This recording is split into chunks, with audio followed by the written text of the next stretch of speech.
ಸಾಹೇಬ್ರೆ, ತಹಸೀಲ್ದಾರ್ ಸಾಹೇಬ್ರೆ.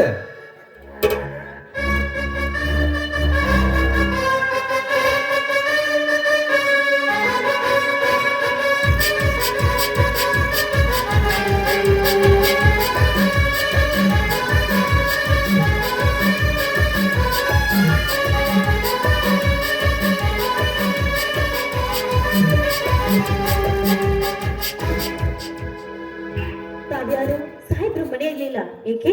ಸಾಹೇಬರು ಮಳೆಯಲ್ಲಿಲ್ಲಮ್ಮ, ಅವ್ರ ಹತ್ರ ಸ್ವಲ್ಪ ಕೆಲಸವಿತ್ತು. ಏ ಧರ್ಮ, ಯಾವ್ದಾದ್ರು ಕೊಂಡು ವಸ್ತಿಗೆ ಬೀಳುತ್ತೇನೋ ನೋಡು. ಅದನ್ನೇ ನೋಡಕತ್ತಿದ್ದೇನೆ ಗುರುವೆ ನಾನು. ಏಯ್, ಸಾಹೇಬ್ರು ಮನೆಯಲ್ಲಿಲ್ಲ ಅಂತ ಹೇಳಿದ್ರೆ ನಿಮ್ ಕಿವಿ ಕೇಳೋದಿಲ್ವೇನೋ? ಅಮ್ಮೋರೆ, ಸಿಟ್ಟಿಗೆ ಹೇಳ್ಬೇಡಿ, ಸ್ವಲ್ಪ ಕುಡಿಲಿಕ್ಕೆ ನೀರು ತುಂಬರ್ತೀರಾ? ಛೇ, ಇದು ನನ್ನ ಒಳ್ಳೆ ಕರ್ಮ ಇದು. ಬಾಯಾರಿಕೆ ಇದೆ, ನೀರು ತುಂಬ ಅಮ್ಮ. ಬರ್ರು, ಒಂದು ವಸ್ತು ಕಣ್ಣಿಗೆ ಬಿತ್ತು ಅಲ್ಲಿ. ಓ ಧರ್ಮ, ಯಾವ್ದಾದ್ರು ವಸ್ತು ಕಣ್ಣಿಗೆ ಬಿತ್ತ? ಅಲ್ಲಿ ನೋಡು ಗುರು, ಅಲ್ಲಿ ನೋಡು. ಓ ಧರ್ಮ, ಇಲ್ಲಿ ಬಾ. ಒಂದು ಮಗು ಜೊತೆ ಒಂದು ಹೆಂಗಸ, ಆದರೂ ಇಬ್ಬರು ಗಂಡಸಿದ್ದಾರೆ. ಏ ಧರ್ಮ, ಇಲ್ಲಿ ನೋಡು. ಚೆನ್ನಿಯ ತಂದೆ ಮಹಿಳೆ ರತ್ನ ಕೂಡ ಜೊತೆಗೆ ಇದ್ದಾನೆ.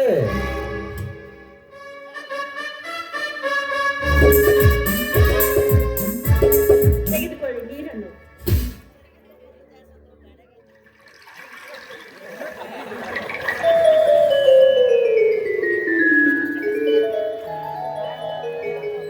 ಅಮ್ಮೋರೆ, ನಿಮ್ಮಿಂದ ತುಂಬಾ ಉಪಕಾರ ಆಯ್ತು. ನಾವಿನ್ನು ಬರ್ತೇವೆ. ಸಾಹೇಬರನ್ನು ನಾಳೆ ಬಂದು ಭೇಟಿಯಾಗುತ್ತೇವೆ. ಮನೆಗೆ ಮಾತ್ರ ಬರ್ಬೇಡಿ ನೀವು. ನೋಡಿ, ನಿಮ್ಗೆ ಬೇಕಾದ ಸಾಹೇಬ್ರು ಅಲ್ಲೇ ಕಚೇರಿಯಲ್ಲಿ ಇರ್ತಾರೆ.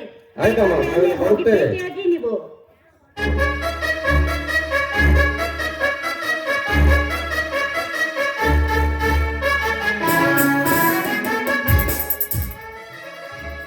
ಏಕೋ ಮೇಡಮ್ನವರು ಕೋಪದಲ್ಲಿದ್ದಂತೆ ಕಾಣಿಸುತ್ತೆ. ಏನ್ರಿ, ಕೋಪ ಬರ್ದೆ ಮತ್ತೇನು ಬರ್ತದೆ? ಹಾದಿ ಬೀದಿಯಲ್ಲಿ ಹೋಗೋರು ಬರೋರೆಲ್ಲ ಸಾಹೇಬ್ರು ಸಾಹೇಬ್ರು ಅಂತ ಕೇಳ್ತಾ ಬಂದು ನೀರನ್ನು ಕೇಳುತ್ತಾರೆ. ಬೀದಿಯಲ್ಲಿ ಹೋಗೋರಿಗೆ ನೀರನ್ನು ಕೊಡೋದಕ್ಕೆ ನಾನೇನು ಬೀದಿ ಜಂಟ ಅಳು ಅಂತ ತಿಳಿದುಕೊಂಡಿದ್ದೀರಾ ನೀವು? ಶಕುಂತಲ, ಹಾಗಲ್ಲ. ಕೇವಲ ಆಫೀಸ್ ಕೆಲಸವನ್ನು ಆಫೀಸ್ನಲ್ಲೇ ಮಾಡಬೇಕು. ಕೆಲವೊಂದು ವಿಷಯ ಮನೆಯಲ್ಲಿ ಗುಪ್ತವಾಗಿ ಮಾತಾಡುತ್ತವೆ. ಇಷ್ಟಕ್ಕೆಲ್ಲ ಕೋಪಿಸಿಕೊಂಡ್ರೆ ಹೇಗೆ ರೀ? ಅದಕ್ಕೂ ಒಂದು ಮಿತಿ ಇದೆ ರೀ. ಮಿತಿ ಅಂತ ನಾವು ಬಾಳಿದರೆ ಇಷ್ಟೊಂದು ಸುಖಿಯಾಗಿ ಬಾಳಲು ಸಾಧ್ಯವಿಲ್ಲ ಶಕುಂತಲ. ನನಗೆ ಬರುವ ಸಂಬಳ ಕೇವಲ ಯಾವುದಕ್ಕೂ ಸಾಲುವುದಿಲ್ಲ. ಅದಕ್ಕೆ ಲಂಚ ತಗೊಳ್ಳೇಬೇಕು.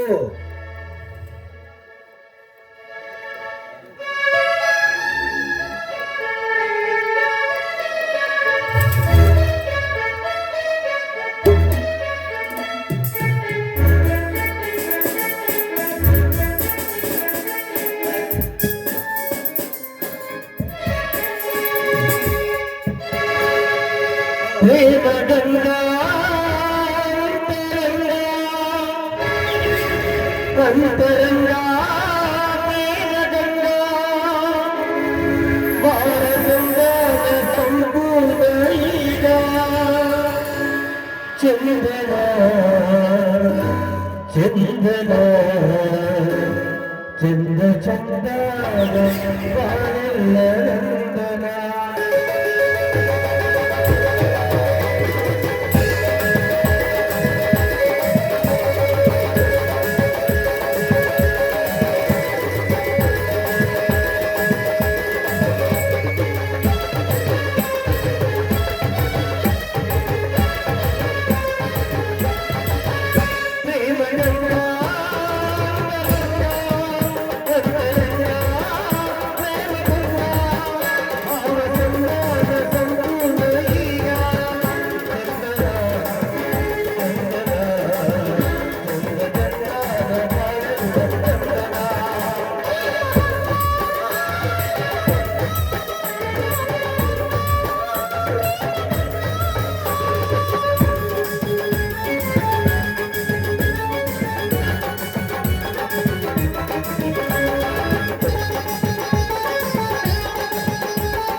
ಇದೇನು ಸತಿಪತಿಗಳಿಬ್ಬರು ಸಂತೋಷ ಭರಿತರಾಗಿ ನಿಂತಿದ್ದೀರಾ?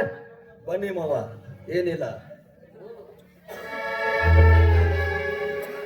ಅಪ್ಪಾಜಿ ನೀವೇಕೆ ದಿಢೀರ್ನಿ ಅಂತ ಬಂದ್ರಿ ನೀವು? ಹೌದಮ್ಮ, ಒಂದು ಪ್ರಮುಖವಾದ ಕೆಲಸವಿತ್ತು, ಅದಕ್ಕಾಗಿ ಬಂದೆ.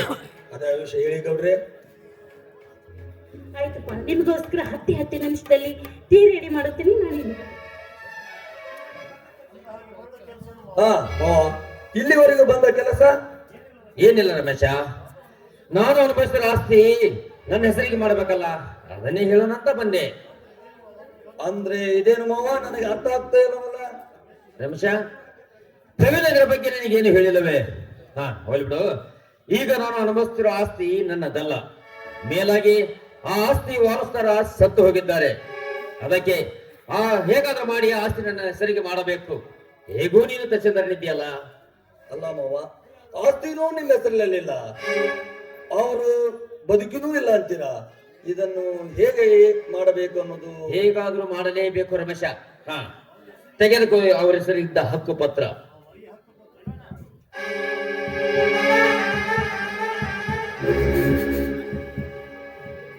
ಹಾ ಮಾಮ, ಇದನ್ನು ಸಬ್ ರಿಜಿಸ್ಟ್ರಿ ಆಫೀಸ್ನಲ್ಲಿ ನಾನೆಲ್ಲ ವಿಚಾರಿಸುತ್ತೇನೆ. ಆಯ್ತು ರಮೇಶ, ಒಟ್ಟಿಗೆ ಹೇಗಾದ್ರೂ ಮಾಡಿ ಈ ಆಸ್ತಿ ನನ್ನ ಹೆಸರಿಗೆ ಮಾಡಿಬಿಡು. ಖಂಡಿತವಾಗ್ಲೂ ಮಾವ. ಆಯ್ತು, ಹೇಗಾದ್ರೂ ಮಾಡು. ನಾಳೆ ಈ ಆಸ್ತಿ ನಿನಗೆ ಸೇರ್ಬೇಕತ್ತಲ್ಲ. ನಾನು ಎಲ್ಲ ಸಿದ್ಧತೆ ಮಾಡುತ್ತೇನೆ ಮಾಮ. ಆಯ್ತು, ಊಟ ಮಾಡಿಕೊಂಡು ಹೋಗಿರಂತೆ ಬನ್ನಿ.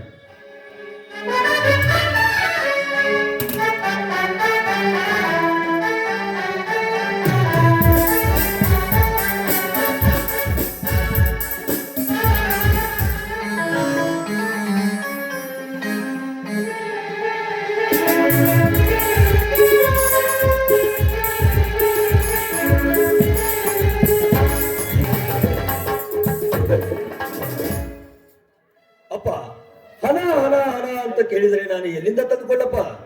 ಆಯ್ತು ರಮೇಶ, ನಾ ಏನೋ ದೇವಸ್ಥಾನಕ್ಕೆ ಹೋಗ್ಬೇಕೆಂದುಕೊಂಡಿದ್ದೇನೆ. ಒಂದ್ 20 ರೂಪಾಯಿ ಇದ್ರು ಕೊಡು. ಅಪ್ಪ, ಎಲ್ಲಿಂದ ಕೊಳ್ಳಪ್ಪ ಹಣ? ನಿನಗೆ ದೇವಸ್ಥಾನಕ್ಕೆ ಹೋಗ್ಲೇಬೇಕಂದ್ರೆ ಎಲ್ಲಿಯಾದ್ರೂ ಭಿಕ್ಷೆ ಬೇಡ ಆದ್ರೂ ಹೋಗು ಹೋಗು. ರಮೇಶ, ನಿನಗೆ ದುಡ್ಡಿನ ಬೆಲೆ ನನಗೆ ಗೊತ್ತಿಲ್ಲ ಎಂದು ನೀನು ಹೇಳ್ತಿರ್ಬೋದು. ದುಡ್ಡಿನ ಬೆಲೆ ನನಗೆ ಗೊತ್ತು ಕಣು. ನೀನು ಮತ್ತು ನಿನ್ನ ಹೆಂಡತಿಯ ಶೂ ಪಾಲಿಶ್ ಮಾಡಲು ದಿನಾಲು ನಿನಗೆ 5 ರೂಪಾಯಿ ಬೇಕು. ಮತ್ತು ನೀನು ನಿನ್ನ ಹೆಂಡತಿ ತೊಡುವ ಬಟ್ಟೆಗಳಿಗೆ 50 ರೂಪಾಯಿ ಬೇಕು. ನಿನ್ನ ಮತ್ತು ನಿನ್ನ ಜೀವನಕ್ಕೆ ಕಾರಣ ಆದ ನಾನು, ಅಂದರೆ ನಿನ್ನ ತಂದೆ, ದೇವಸ್ಥಾನಕ್ಕೆ ಹೋಗಬೇಕೆಂದು 20 ರೂಪಾಯಿ ಕೇಳಿದರೆ ಕೊಡುದಿಲ್ಲ ಎನ್ನುವೇನು? ಅಪ್ಪ, ನೀ ಹೇಳೋ ಮಾತು ನಿಜವಿದೆ. ಇಸ್ತ್ರಿ ಮಾಡೋವನಿಗೆ 50 ರೂಪಾಯಿ ಕೊಟ್ರೆ ಅವ ನನ್ನ ಅರಿವಿಯನ್ನು ಇಸ್ತ್ರಿ ಮಾಡಿರ್ತಾನೆ, ಅದನ್ನು ನೀನು ಮಾಡುವೆಯಾ? ನನ್ನ ಹೆಂಡತಿಗೆ ಒಡವೆ ಬಂಗಾರ ಕೊಡಿಸಿದರೆ ಅವಳು ನನ್ನನ್ನು ಸುಖಿಯಾಗಿ ಇಡುತ್ತಾಳೆ. ಆ ಕೆಲಸ ನಿನ್ನಿಂದ ಆಗುತ್ತದ? ಹೇಳಪ್ಪ, ಹೇಳು. ಹೌದಪ್ಪ ರಮೇಶ, ಹೌದು. ಪಾಪ, ಇದು ನೀನು ಮಾತಾಡುತ್ತಿಲ್ಲ. ನಿನ್ನಲ್ಲಿರುವ ಅಧಿಕಾರದ ದರ್ಪ, ಹಣದ ವ್ಯಾಮೋಹ ಈ ರೀತಿ ಮಾತನಾಡುತ್ತಿದೆ. ನೋಡಪ್ಪ, ನೀನು ಇರೋದಾದರೆ ಇರು, ಸುಮ್ಮನೆ ತಲೆಯೆಲ್ಲ ಮಾತನಾಡಬೇಡ. ರಮೇಶ, ಇನ್ನು ಮುಂದೆ ನಿನ್ನ ಯಾವತ್ತೂ ನಿನ್ನನ್ನು ದುಡ್ಡು ಕೇಳುವುದಿಲ್ಲ. ಇವತ್ತು ನಾನು ದೇವಸ್ಥಾನಕ್ಕೆ ಹೋಗ್ಬೇಕೆಂದು ಕೊಟ್ಟಿದ್ದೇನೆ. ಅಪ್ಪ, ಇಲ್ಲ ಇಲ್ಲ ಅಂತ ಹೇಳಿದ್ರೆ ಅರ್ಥ ಆಗೋದಿಲ್ವಾ ನಿನಗೆ? ಆಯ್ತು, ನೀನು ಕೊಡೋದಿಲ್ಲ ಅಂದ್ರೆ ನಾನೇನು ಹೋಗೋದಿಲ್ಲೇನೋ? ದೇವರು ನನಗೆ ತೋಳಿನಲ್ಲಿ ಬಲ, ಕಾಲಲ್ಲಿ ಶಕ್ತಿ ಕೊಟ್ಟಿದ್ದಾನೆ. ನಾನು ಅಂದುಕೊಂಡಂತೆ ನಡೆದುಕೊಂಡು ಹೋಗಿ ಆದರೂ ಆ ದೇವರನ್ನು ಭೇಟಿ ಮಾಡಿ ಬರ್ತೇನೆ.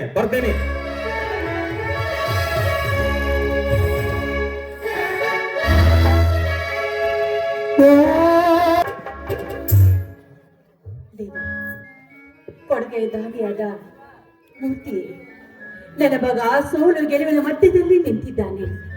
ಅವನಿಗೆ ಆದಷ್ಟು ಬೇಗನೆ ಜಯದ ಮಾಲೆ ದೊರಕುವಂತೆ ಮಾಡು ತಂದೆ.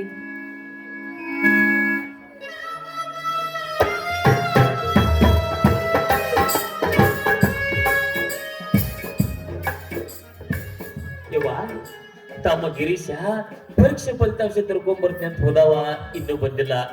ಮೇಲಾಗಿ ಇವತ್ತ ಒಂದು IAS ಪರೀಕ್ಷೆ ಐತಂತ, ಅದ್ರಾಗ ಏನ್ರ ಪಾಸ್ ಆದ್ರ ಇವತ್ತ ನೌಕರಿ ದೊರೆಗೂ ದೇವ್ಗ.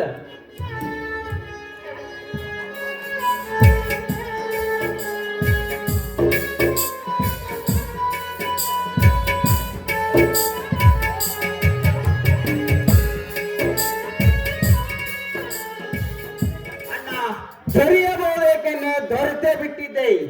ನನ್ನನ್ನು ಈ ಜಿಲ್ಲೆಗೆ ಕಮಿಷನರ್ ಆಗಿ ನೇಮಕಾತಿ ಮಾಡಿದಾರೆ ಸರ್ಕಾರದವರು. ತಮ್ಮ ಅಂದ್ರ ಈ ಪೇಪರ್ನಾಗ ಪಾಸ್ ಆದ್ರೆ ನೀನು? ಹೌದಣ್ಣ, IAS ಪರೀಕ್ಷೆಯಲ್ಲಿ ಫಸ್ಟ್ ರ್ಯಾಂಕ್ ಪಾಸ್ ಆಗಿದೆ ನನ್ನ. ಜೊತೆಗೆ ಇಂಟರ್ವ್ಯೂನಲ್ಲಿ ಕೂಡ ಜಯಶಾಲಿ ಆದಕ್ಕೆ ಸರ್ಕಾರದವರು ನನಗೆ ಈ ನೌಕರಿ ದೊರಕಿತ್ತಣ್ಣ. ಬಹಳ ಸಂತೋಷ ಆಯ್ತಪ್ಪ. ಕೊನೆಗೂ ಆ ದೇವರು ನಮ್ಮ ಮೇಲೆ ಕಣ್ಣು ತೋರಿದ ಅಷ್ಟೇ ಸಾಕು. ಗಿರೀಶ, ಮಾನವನ ಜೀವನವೇ ಒಂದು ಜಂಜಾಟ ಅಂತದ್ರಾಗ ನೀ ಮಾತು ಕೊಟ್ಟ ಮಾತನ್ನ ನಡ್ಕೊಂಡು ಮಹಾತ್ಮನಾಗ್ಬಿಟ್ಟಿಪ್ಪ. ನೀನು ಮಹಾತ್ಮನಾಗ್ಬಿಟ್ಟಿ. ಅಣ್ಣ, ಹೆಣ್ಣು ಹಣ್ಣು ಮಣ್ಣು ಇವೆಲ್ಲ ಕ್ಷಣಿಕವನ್ನ, ಸೋದರ ಸಂಬಂಧವೇ ಶಾಶ್ವತವನ್ನ. ಆ ಕೇವಲವಾದ ಹೆಣ್ಣಿನ ಮಾತು ಕೇಳಿ ಸೋದರ ಸಂಬಂಧ ಎಲ್ಲ ಕಳೆದು ಹಾಕಿದನಲ್ಲ ಆ ನನ್ನ ನೀಚ ಅಣ್ಣ. ಈಗ ಅವನು ನನ್ನ ಕೈ ಕೆಳಗಿನ ಅಧಿಕಾರಿಯನ್ನ. ಅವ ಎಲ್ಲ ತಪ್ಪುಗಳನ್ನು ಯಾವ ತಪ್ಪುಗಳನ್ನು ಮಾಡುತ್ತಿದ್ದನು, ಅವೆಲ್ಲ ತಪ್ಪುಗಳನ್ನು ಬಯಲಿಗೆಳೆದು ಆ ಪದದಿಂದ ಅವನನ್ನು ಸಸ್ಪೆಂಡ್ ಮಾಡುತ್ತಾರಲ್ಲ. ಆಗ ಏನೂ ಇಲ್ಲದೆ ತಿರುಗೋಚಿಯಾದಾಗ ಗೊತ್ತಾಗುತ್ತದೆ ಅನ್ನ ಅವನಿಗೆ ಜೀವನ ಎಂಬ 3 ಅಕ್ಷರದ ಅರ್ಥ. ಗಿರೀಶ, ಅದೆಲ್ಲ ಈಗ ಯಾಕಪ್ಪ? ಬನ್ನಿ ಊಟ ಮಾಡಿದ್ರಂತೆ. ಹಿಂದಾಗಿ ಗಿರೀಶ, ನೀನಗ ಯಾವಾಗ ಕೆಲ್ಸಕ್ಕೆ ಜಾಯ್ನ್ ಆಕ್ಯಪ್ಪ? ಅಣ್ಣ, ನಾಳೆ ಕೆಲಸಕ್ಕೆ ಜಾಯ್ನ್ ಆಗ್ತೀನಣ್ಣ. ಒಂದು ಆಫೀಸ್ ಪಕ್ಕಕ್ಕೆ ಮನೆ, ಒಂದು ಜೀಪು, ಇವೆಲ್ಲ ಸರ್ಕಾರವೇ ಕೊಡುತ್ತಾರಣ್ಣ. ಹಂಗಾದ್ರ ನಾವು ನಾಳೆಗೆ ಸಿಟಿಗೆ ಹೋಗೋದ್ರಪ್ಪ. ಓಕೆ, ನಾನು ನಾಳೆ ಸಿಟಿಗೆ ಹೋಗೋಣಲ್ಲ. ಯವ್ವ ಅವತ್ತ ಆ ರಾಮಗ ಲಕ್ಷ್ಮಣಗ ವನವಾಸ ತೀರ್ಥ, ಇವತ್ತ ಈ ನಿನ್ನ ಮಗ್ಗ ನಿನಗ ವನವಾಸ ಇವತ್ತಿಗೆ ಮುಗಿದ್ವೇವ. ಇನ್ನೇನಿದ್ರು ನಾವು ವೈಭೋಗದ ಜೀವನ ಸಾಗಿಸಬಹುದು. ನಡಿಬೇವ, ಇವತ್ತು ಈ ಖುಷಿಯಾಗ ಸಿಹಿ ಊಟ ಮಾಡು. ನಡಿಬೇವ, ಮನೆಗೆ ನಡಿ.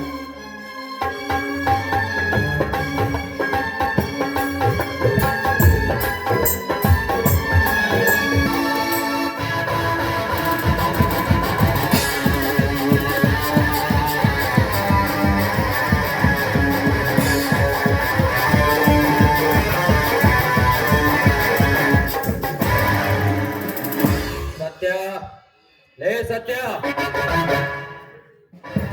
ಓರಿಯಪ್ಪ ಜನರ, ಏಯ್ ಅವಿವೇಕಿ, ಆ ಧರ್ಮ ಈ ತಿಂಗಳು ಬಾಡಿಗೆ ಕೊಟ್ಟಾನಲ್ಲ ಅವನು.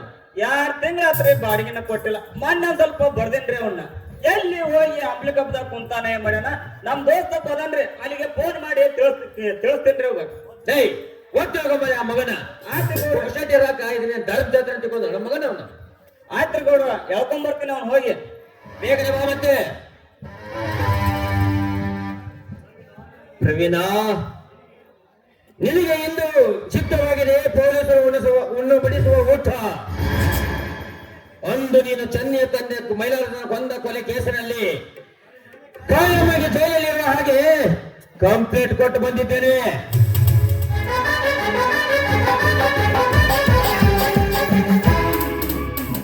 ಓಹೋ, ನಮಸ್ಕಾರ ಗೌಡ್ರೆ. ಯಾಕೋ ಬಹಳ ವಿಚಾರ ಮಾಡಕತ್ತರಿ. ನಾನು ಇರುವವರೆಗೂ ನೀವು ಯಾವುದಕ್ಕೂ ಚಿಂತಿಸಬೇಡಿ ಗೌಡ್ರಿ. ಛೇ ಎಂದಾದ್ರೂ ಹೆಂಗಾದ್ರೂ ಉಂಟೇನೋ ಪ್ರವೀಣ? ನನ್ನ ಮಗನ ಸ್ಥಾನದಲ್ಲಿ ನಿಂತು ನನ್ನ ಎಲ್ಲಾ ಕಾರ್ಯಗಳನ್ನು ಮುಗಿಸುವ ಚಾಣಾಕ್ಷ ನೀನು. ಅಲ್ಲದೆ ಆ ಮೈಲರಾಜನು ಕ್ಷಣಾರ್ಥದಲ್ಲಿ ಇಲ್ಲ ಎನಿಸಿದ ಭೂಪ ನೀನು. ಯಾಕೋ ಗೌಡ, ನಮ್ಮ ಮಾತು ಬಹಳ ಬದಲಾಗಂತ ಕಾಣ್ತಾವ. ಇರಲಿ, ನನಗೆ ಆಪತ್ ಬಂದ್ರು ಬರ್ಬೋದು ಗೌಡ್ರಿ. ನಿಮ್ಮ ಮನೆ ಅನ್ನ ತಿನ್ನೋದಕ್ಕೆ ನಿಮ್ಮ ಋಣ ತೀರ್ಸಕ್ಕೆ ನನಗೊಂದು ಅವಕಾಶ ಮಾಡಿಕೊಳ್ಳಿ ಗೌಡ್ರಿ. ಗೌಡ್ರ, ನೀವ್ ಹೇಳಿದ ಪ್ರಕಾರ ಇವನ್ ಧರ್ಮನ ಹೇಳ್ಕೊಂಡ್ ಬಂದಿನಿ. ಅದು ಏನಮ್ಮದು ನೀವ ವಿಚಾರಿಸ್ರಿ. ಲೇ ಹಲ್ಕ ಧರ್ಮ, ನಿನಗ ಅಂಗಡಿ ಬಾಡಿಗೆ ಕೊಟ್ಟಿದ್ದು ನನ್ನ ಕರ್ಮ. ಒಟ್ಟಿನಾಗ ಏನೋ ನಿನ್ನ ಆಟನ ತೇವಲ್ದು ನಿನ್ನ ಮರ್ಮ. ಇಲ್ರಿ ಗೌಡ್ರಿ, ನಿಮ್ಮ ಬಾಡಿಗೆ ದುಡ್ಡು ಕೊಟ್ಟೆ ಬಿಡ್ತಿದ್ರಿ ಮಾರಾರ. ಈಗ ಗಿರಾಕಿಗಳೆಲ್ಲ ಬರ್ತಾವು, ಉದ್ರಿಯೇ ಹೋಗ್ತಾವ್ರಿ ಮಾರಾರ. ಲೇ ಹೈವಾನ, 24 ತಾಸು ಅಂಗಡಿ ಕಿಲಿ ಹಾಕೊಂಡು ಹೆಂಗಸರ ತಿರುಗಾಡಿದ್ರ ಉದ್ದಾರ ಆಗ್ತೇ ಮಗನ. ಏಯ್ ಅದೇನಾಗಲಿ ಮೊದಲು ನನ್ನ ದುಡ್ಡು ಕೊಡು. ಸ್ವಲ್ಪ ಕಾಲಾವಕಾಶ ಕೊಡ್ರಿ ಗೌಡ್ರೆ, ನಿಮ್ಮ ಬಾಡಿಗೆ ದುಡ್ಡು ಕೊಟ್ಟೆ ಹೋಗ್ತೀನಿ ನಾ ಮಂಗಳೂರಿಗೆ. ಸಾಧ್ಯವಿಲ್ಲ ಧರ್ಮ. ಎಂದು ಹಣ ಕೊಡಬೇಕು ಒಂದು, ಇಲ್ಲ ಅಂಗಡಿ ಖಾಲಿ ಮಾಡಬೇಕು ಒಂದು. ಯಾವ್ದು ಮಾಡ್ತೀಯ? ಹೋಗ್ಲಿ ಬಿಡ್ರಿ ಕೊಡ್ರ, ಮುಂದಿನ ತಿಂಗಳು ಕೊಡ್ತಾನಂತೆ. ಸಾಧ್ಯವಿಲ್ಲ ಪ್ರಾಣ. ನಾನು ಒಂದೇ ಹಠದ ಮನುಷ್ಯ. ಸಲೇ ಸತ್ಯ. ಹೋರಿ ಗೌಡ್ರ. ಏಯ್ ಇವು ಅಂಗಡಿಯಿಂದ ಸಾಮಾನು ಹೊರಗೆ ಹಾಕಿ ಅಂಗಡಿ ಕೀಲಿ ಹಾಕೊಂಡ್ ಮಗನ ಕರ್ಕೊಂಡು ಹೋಗು. ಆಯ್ತ್ರಿ ಗೌಡ್ರ, ನಡಿ ಧರ್ಮಣ್ಣ ನಡಿ.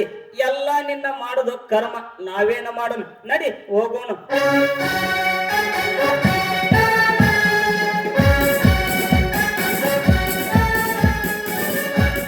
ನಮಸ್ಕಾರ ರೀ ಗೌಡ್ರ. ನಮಸ್ಕಾರ. ಬನ್ನಿ ಇನ್ಸ್ಪೆಕ್ಟರ್. ಸಂತು ಸರಿಯಾದ ಸಮಯಕ್ಕೆ ಬಂದಿದ್ರಲ್ಲ. ಸದ್ಯ ನಿಮಗೆ ಯಾವ ತೊಂದರೆ ಇಲ್ಲದಂತೆ ಕೆಲಸ ನಡೆಯುತ್ತಿದೆ, ಅಷ್ಟೇ ಸಾಕು. ಮಿಸ್ಟರ್ ಪ್ರವೀಣ್ ಅಂದ್ರೆ ನೀವೇ ತಾನೇ? ಯಾಕೆ ಇನ್ಸ್ಪೆಕ್ಟರ್? ನಾನೇ ಪ್ರವೀಣ್ ಕುಮಾರ್ ಅಂತೆ. ಓ ಕುಮಾರ್ ಬೇರೆ, ನೀನು ಹೆಸರು ನೋಡಿದ್ರೆ ಒಳ್ಳೇದು, ನೀನು ಮಾಡೋ ಕೆಲಸ ಕೆಟ್ಟದ್ದು.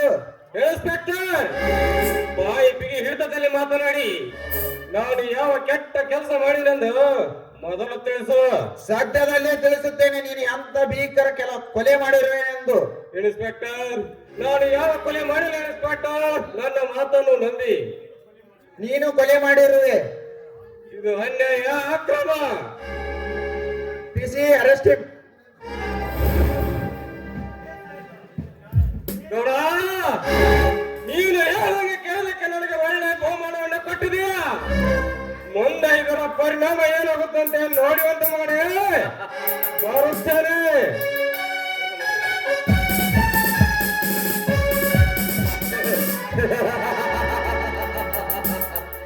ಪ್ರವೀಣ, ನೋಡಿದ ಈ ಭೀಮನಗೌಡನ ಕಾರ್ಯಸ್ಥಾನ.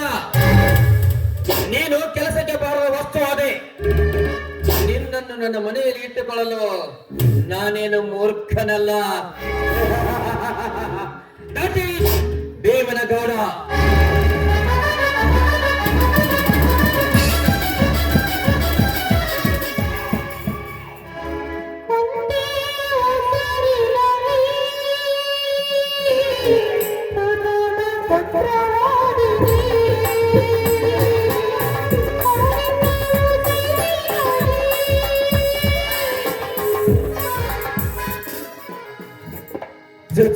ನಮ್ಮಂತವ್ರು ಬಾಳೆ ಮಾಡ್ಬಾರ್ದ್ರಿ ಮರ.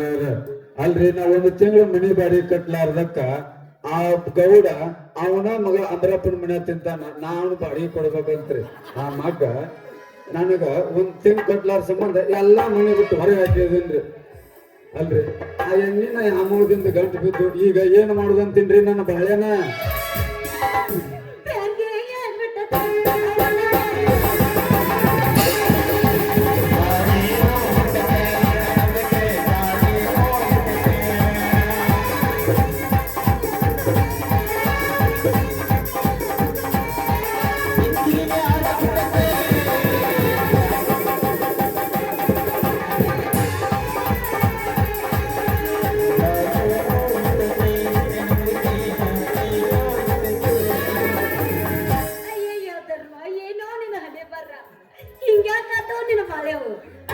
ಗಂಟು ಮುಟ್ಟು ಕೂಡ ಓದ್ಕೊಂಡು ಹೊಂಟಿಲ್ಲ. ನೀನು ಸಾವುಕಾರ ಸುಮ್ ಬಿಟ್ಟಾರ್ಲೆ ಪುಣ್ಯ ನಿಂದು. ಇಲ್ಲಂದ್ರ ನಿಂದನ. ಅಲ್ಲ ಆ ಗೌಡನಿಗೆ ಕಾಲೆತ್ತು ಚೈನೈತೆ ನಮ್ಮ ಮಗ. ಹಂಗಾದ್ರೆ ನಾವ್ ಇಲ್ಲಿಂದ ಕಾಲ್ ಕಿತ್ತುದ ವಾಸಿ ಅನ್ಸತ್ ನಮಗ. ನಿನಗೆ ಇನ್ನೊಂದ್ ಸುದ್ದಿ ಗೊತ್ತನ? ನಮ್ಮಪ್ಪ ಇನ್ನೂ ಬದುಕಿದ್ನಂತ ನೀನು ಮುಂದಾಗಿ ಹೇಳಿದ್ನಿಲ್ಲ.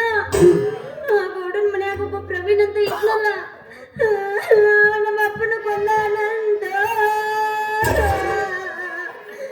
ನಮ್ಮ ಅಪ್ಪ ಏನು ಅನ್ಯಾಯ ಮಾಡಿದ್ರು ಅವಂಗ. ಇನ್ನು ಕಣ್ಣೀರ್ ಬಂದಿರ್ತಾರೆ, ಇನ್ನು ರಾಗ ಮಾಡಿ ಅಳ್ಬೇಕು ಅಂದ್ರ ಬರ್ತಾವು.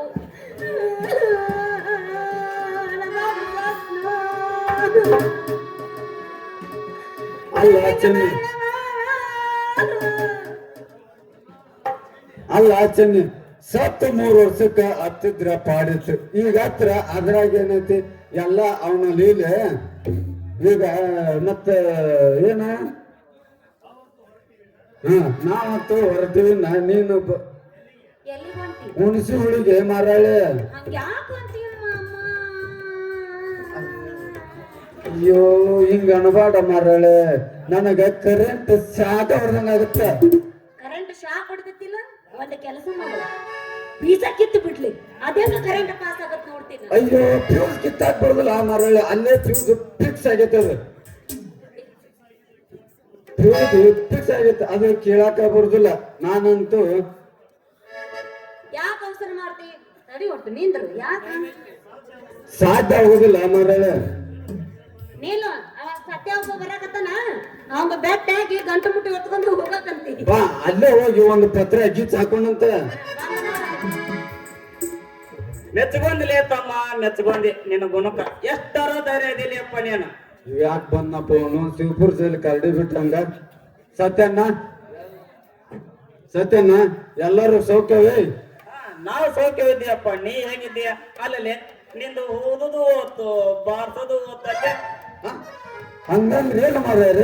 ಅಲ್ಲಿ ಅಂದ್ರೆ ಈ ಊರಾಗ ನಿನಗ ಜಾಗ ಇಲ್ಲ, ನಮ್ಮ ಚೆನ್ನಿನ ನಿನಗ ದಕ್ಕಲಿಲ್ಲ. ಅಲ್ಲ ಚೆನ್ನಿ, ಇದು ಮಾರ್ಯಾರ ನನಗೆ ಅನ್ಯಾಯ ಅಲ್ಲದೆ? ಡೇಯ್ ಎಲ್ಲೆದಿಲ್ಲ ನ್ಯಾಯ? ಎಂದ ನಾವು ಬ್ರಿಟಿಷರಿಂದ ಸ್ವತಂತ್ರವಾದವು ಅಂದೇ ಹೋಯ್ತು ನ್ಯಾಯ. ಇಲ್ಲೆಲ್ಲ ನಡೆಯುವುದು ಅನ್ಯಾಯ. ಚೆನ್ನಿ, ಇವ ಹೇಳುವ ಮಾತೆಲ್ಲ ಸುಳ್ಳು ಅಂತ ನೀನಾದ್ರೂ ಹೇಳು ಮಾರ್ಯಾಳ ಇವನಿಗೆ. ಮಾರಳಿಲ್ಲ, ಗಿರಳಿಲ್ಲ, ಸರಳ ಕಾಲ್ ಕಿತ್ತು ಏನು ಜಾರ್ ಸೊಗಿಲೆ ಮಂಜನ ಮಗನ. ಒದ್ದೇನ ನಾನು ಪರವಾಗಿಲ್ಲ. ಏ ಥರ್ಡ್ ಕ್ಲಾಸ್ ಎಣ್ಣೆ, ನಿನ್ನನ್ನು ಕಟ್ಟಿಕೊಳ್ಳಲಿಕ್ಕೆ ನನಗೇನು ಹೊತ್ತು ಹಿಡಿದಿಲ್ಲ. ನಾನಿನ್ನು ಬರ್ತೇನೆ. ಓಯ್, ಬಾಯಿಲೆ, ಇಂದು ನಿನ್ನ ಕರ್ಮ ತುಂಬಿ ತುಳುಕಿಲ್ಲ. ಮತ್ತೇನೈತೆ? ಬಿಟ್ಟಿವಿ, ಇಲ್ಲಂದ್ರೆ ನಿನ್ನ ಚೆನ್ನಿ ನಾನು ಚೆನ್ನಿ ಕೂಡಿ ಒಂದು ನಾಟಕ ಆಡ್ರಿ, ಅದಕ್ಕೆ ತಕ್ಕೊಂಡಿದ್ದೆ. ಇಷ್ಟೇ ನೋಡೋ ನೀನು.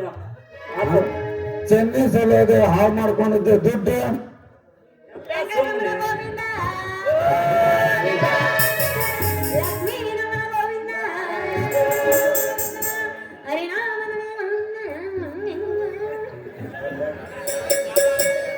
ನನ್ನ ಬಳ್ಳ ಚೆನ್ನ ಹಂಗಾದ್ರ ಏಯ್ ನಿಲ್ಲುವ. ಮತ್ತೇನಪ್ಪ ಸುದ್ದಿ? ಇಷ್ಟೊತ್ತು ಬಟ್ಟು ನಂಗ ಮಾತಾಡಿದಿ, ಈಗ ಅಲ್ಲ ಅಲ್ಲ ಚೆನ್ನಿ, ನಾನು ಇಷ್ಟೊತ್ತನ ಚೆನ್ನಿ ಇಷ್ಟು ದಿವಸ ನಮ್ಗ ಪ್ರೀತಿ ನಾಟಕ ಆಡಿದ್ಳು. ಈಗ ನನ್ನ ಗತಿ ಮಂಗಳೂರಿಂದ ಹೆಂಗ ಬಂದ ಹಂಗ ಮಂಗಳೂರಿಗೆ ಹೋದಕ್ಕಿ ನೋಡಿ. ಮೂರಕ್ಕ ಬಸ್ ಬರ್ತೈತಿ, ಮೂರಕ್ಕ ಜಪ್ಪ ಸತ್ತಿ ಸೀದಾ ಮೂರಕ್ಕ. ನಾ ಬರ್ಲಿ ಆ ಚೆನ್ನಿ. ಪೀಚೆ ಮಾಡ, ಪೀಚೆ ಮಾಡ.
ಹಾಕಿ ಕಳ್ಸಿಬಿಡ್ಲಿಲ್ಲ ನಾನು.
ಒಯ್ಯ ಒಯ್ಯ ಮಾಡ್ತಾರೆ ನಮ್ಮ ಒಯ್ಯ.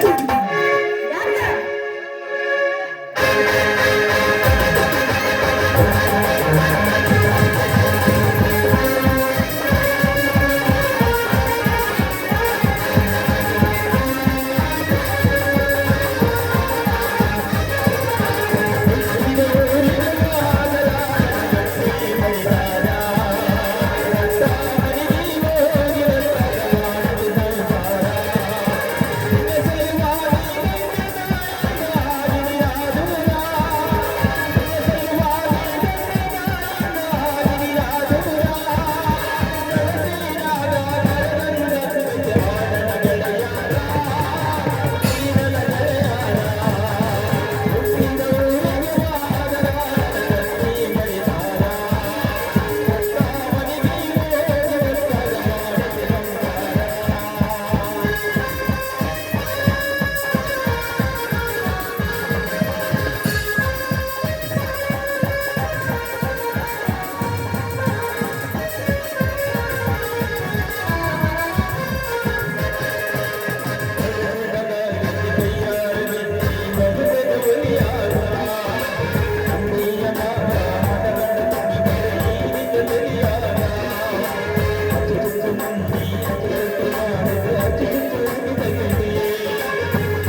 ಯುವರ್ ಆನರ್, ಏನು ಅರಿಯದ ಈ ಮುಗ್ಧ ಮುದುಕನಾದ ಮೈಲಾರಾಜನನ್ನು ಯಾವುದೇ ಹಳೆಯ ವೈರತ್ವ ಇರುವಂತಹ ವ್ಯಕ್ತಿಯೇ ಕೊಲೆ ಮಾಡಿರುವುದಾಗಿ ಕಾಣಿಸುತ್ತದೆ. ಮೇಲಾಗಿ ಆಸ್ಪತ್ರೆಯಲ್ಲಿ ಚಿಕಿತ್ಸೆ ಪಡೆಯುವಂತಹ ವ್ಯಕ್ತಿಯನ್ನು ಅಮಾನುಷವಾಗಿ ಕೊಲೆಗೈತಿರುವ ವ್ಯಕ್ತಿಗೆ, ಆ ಅಪರಾಧಿಗೆ ಮರಣದಂಡನೆಯನ್ನು ವಿಧಿಸಬೇಕಾಗಿ ತಮ್ಮಲ್ಲಿ ವಿನಂತಿಸಿಕೊಳ್ಳುತ್ತೇನೆ. ಮಿಸ್ಟರ್ ಪ್ರವೀಣ್, ನಿಮ್ಮ ಪರವಾಗಿ ವಾದ ಮಾಡೋಕೆ ಯಾರು ಇದ್ದಾರೆ? ಇವರ ಆನರ್, ನನ್ನೊಂದು ಕೋರಿಕೆ ಇದೆ, ತಾವು ನೆರವೇರಿಸಿಕೊಡಬೇಕಾಗಿ ತಮ್ಮಲ್ಲಿ ವಿನಂತಿಸಿಕೊಳ್ಳುತ್ತೇನೆ. ಏನದು ನಿಮ್ಮ ಕೋರಿಕೆ? ಇವರ ಆನರ್, ಈಗ ನಾನು ಹೇಳಿದ ವ್ಯಕ್ತಿಗಳನ್ನು ನೀವು ಕೋರ್ಟಿಗೆ ಕರೆಸಬೇಕಾಗಿ ತಮ್ಮಲ್ಲಿ ವಿನಂತಿಸಿಕೊಳ್ಳುತ್ತೇನೆ. ಅವರು ಯಾರೆಂದರೆ ಮಾತೇಶ ಮತ್ತು ಅವನ ತಾಯಿ ಶಾರದಮ್ಮ ಮತ್ತು ಭೀಮನಗೌಡನ ಮನೆಯಲ್ಲಿ ಹಾಳಾಗಿ ದುಡಿರಕ್ಕಂತ ಚನ್ನಿ ಸತ್ಯ ಮತ್ತು ಈ ತಾಲೂಕಿನ ತಹಸೀಲ್ದಾರ್ ಮತ್ತು ಮಾತೇಶನ ತಂದೆ ಶಾಂತಪ್ಪನ ಕೂಡ ಕೋರ್ಟಿಗೆ ಕರೆಸಬೇಕಾಗಿ ತಮ್ಮಲ್ಲಿ ವಿನಂತಿಸಿಕೊಳ್ಳುತ್ತೇನೆ. ಆಯ್ತು, ಕಳಿಸುತ್ತೇವೆ. ಈ ಪ್ರವೀಣ ಹೇಳಿದವರು ಎಲ್ಲರನ್ನು ಕರೆತನ್ನಿ.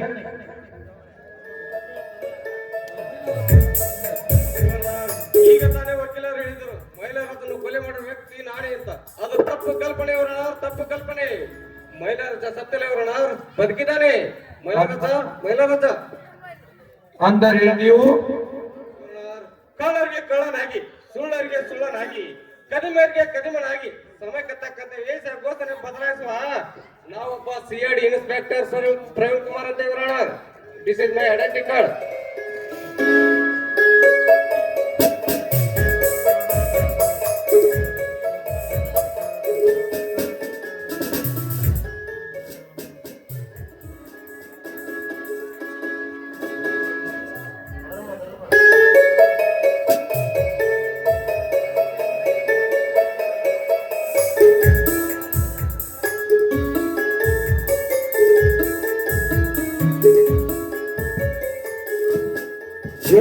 ಯುವರ್ ಆನರ್, ಇವರಿಗೆ ಪ್ರವೀಣ್ ಕುಮಾರಿಗೆ ಸಹಾಯಕನಾಗಿ ಭಕ್ತನ ವೇಷ ಹಾಕಿ ಇವರಿಗೆ ವಿಷಯ ಸಂಗ್ರಹ ಮಾಡಲು ನನ್ನ ಹೆಸರು ಧರ್ಮರಾಜ್ ಅಂತ, CID ಇನ್ಸ್ಪೆಕ್ಟರ್.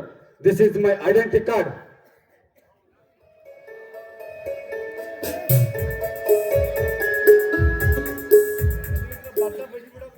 ಯಾವ ವಿಷಯವನ್ನು ಸಂಗ್ರಹಿಸಲು ಬಂದಿರುವ ಪ್ರವೀಣ್? ಈ ಇವನ ಶ್ರೀಮಂತ ಅಹಂಕಾರದ ಮೆರೆತನೋಳ ಅವಳು ಉಣ್ಣುತ್ತಿರುವ ಆಸ್ತಿಯನ್ನು ಸೇರಿಸಬೇಕಾದವರಿಗೆ ಸೇರಿಸಬೇಕೆಂದು ನಮಗೆ ಈ ನಿಂಗರಾಜ್ ವಕೀಲರು ಹಾಗೂ ಈ ಸರ್ಕಾರವು ನೇಮಿಸಿದೆ. ಅದಕ್ಕೆ ನಾವು ಭೀಮನಗೌಡ ಹೇಳಿದಂಗೆ ನಡೆಸಬೇಕಾದ ಇವರಣ.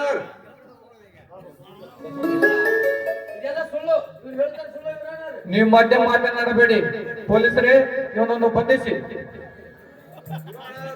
ಸುಮಾರು 25 ವರ್ಷಗಳಿಂದ ಒಂದು ಘಟನೆ ನಡೆದಿದೆ. ಅದು ಏನೆಂದರೆ ಈ ಭೀಮನಗೌಡ ಆಸ್ತಿ ಅನುಭವಿಸುತ್ತಿರುವ ಮಾಲೀಕರನ್ನು ಕೊಂದ. ಹಾಗೆ ಅವನ ಕೂಡ ಒಂದು ಮಗು ಇತ್ತು. ಆ ಮಗುವನ್ನು ಕೊಲ್ಲಲಿಕ್ಕೆ ಸಾಧ್ಯವಾಗಲಿಲ್ಲ ಇವರನ್ನ. ಈ ಭೀಮನಗೌಡನಿಗೆ ತಕ್ಕ ಶಿಕ್ಷೆ ಕೊಡಬೇಕಾಗಿ ತಮ್ಮಲ್ಲಿ ವಿನಂತಿಸಿಕೊಳ್ಳುತ್ತೇನೆ ಇವರನ್ನ. ಹೌದು, ಆ ಮಗ ಬದುಕಿರೋ ಅಥವಾ ಇಲ್ಲವೋ? ಬದುಕಿದ್ದಾರೆ ಇವರನ್ನ, ಬದುಕಿದ್ದಾರೆ. ಬೇರೆ ಯಾರು ಅಲ್ಲ ಇವರನ್ನ, ಬೇರೆ ಯಾರಲ್ಲ. ಶಾರದಮ್ಮ ಎತ್ತಿಕೊಂಡು ಬಂದ ಮಗುವೇ ಈ ಮಾತೇಶ. ಈ ಆಸ್ತಿಗೆಲ್ಲ ಇದೇ ಮಾತೇಶ ಇವರನ್ನ, ಇದೇ ಮಾತೇಶ. ಈ ಭೀಮನಗೌಡನ ಮನೆಯಲ್ಲಿ ಬೆಂದು ಬೇಸತ್ತು ಹೋಗಿದ್ದಾರೆ ಈ ಮಾತೇಶ. ಈ ಆಸ್ತಿಗೆ ಬೇರೆ ಯಾರಲ್ಲ ಇವರನ್ನ, ಈ ಮಾತೇಶನೇ ಕಾರಣ. ಈ ಮಾತೇಶನ ಈ ಆಸ್ತಿಗೆಲ್ಲ ವಾರಸ್ತಾರ ಅಂತ ಯಾವ ಆಧಾರದ ಮೇಲೆ ಹೇಳುತ್ತೀರಿ ನೀವು? ಇವರನ್ನ ದಯಮಾಡಿ ಈ ಫೋಟೋವನ್ನು ಗಮನಿಸಿ. ಇವರನ್ನ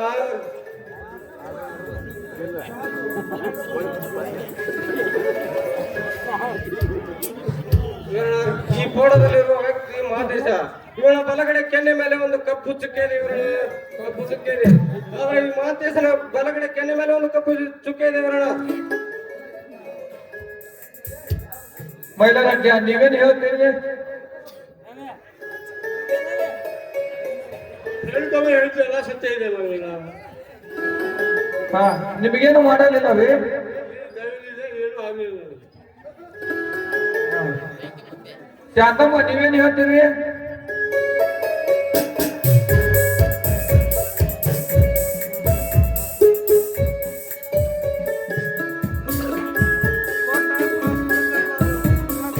ಈ ಫೋಟೋದ ಬಗ್ಗೆ ನೀವೇನು ಹೇಳ್ತೀರಿ ಮೈಲಾರಾಜ್ಯರ?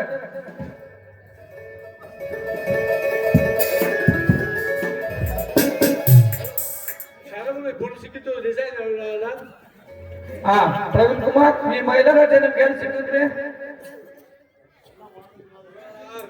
ಈ ಗೌಡನ ಅಟ್ಟಹಾಸ ತುಂಬಾ ತಿಳಿದುಕೊಳ್ಳಲು ಅವನ ಮನೆಗೆ ಕೆಲಸಕ್ಕೆ ಇವನಾದ ಹಾಗೆ ಒಂದೊಂದು ವಿಷಯ ತಿಳಿಯುತ್ತದೆ.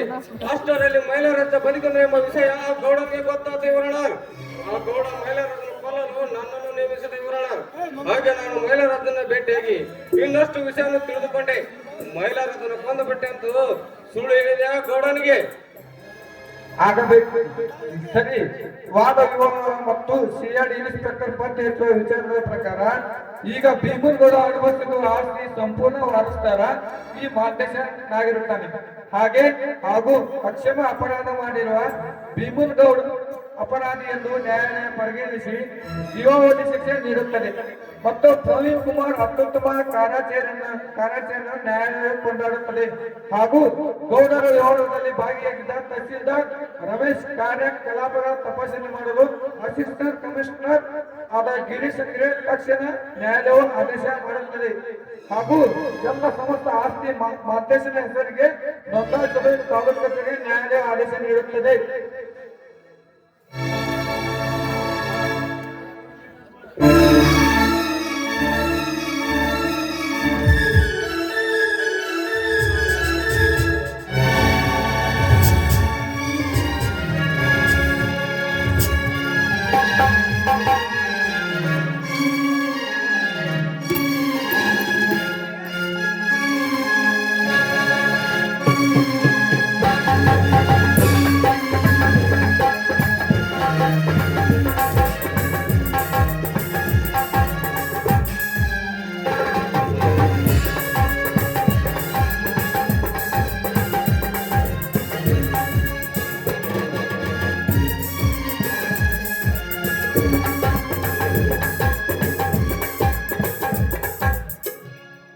ಸರ್ ಬರಲು ಹೇಳ್ತೀರಂತಲ್ಲ ಸರ್.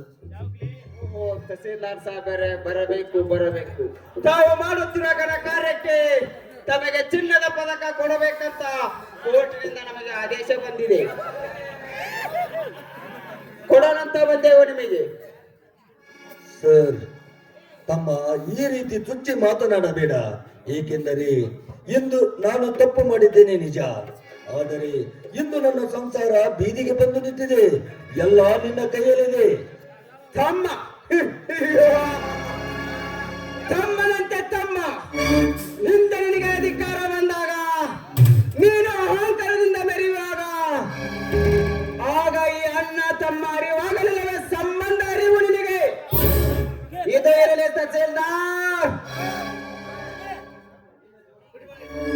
ನಿನ್ನ ಜೀವನಕ್ಕಾಗಿ ನನ್ನ ಪೌರ ಮನೆಯಲ್ಲೇ ದುಡಿದು ಅದು ಸಾಲದಕ್ಕೆ ತನ್ನ ಪ್ರಮುಖವಾದ ಗಂಡು ಸ್ಥಳವನ್ನೇ ಮಾರಿದನಲ್ಲ, ಆಗ ಅರಿವಾಗಲಿಲ್ಲವೇ ತಹಸೀಲ್ದಾರ್?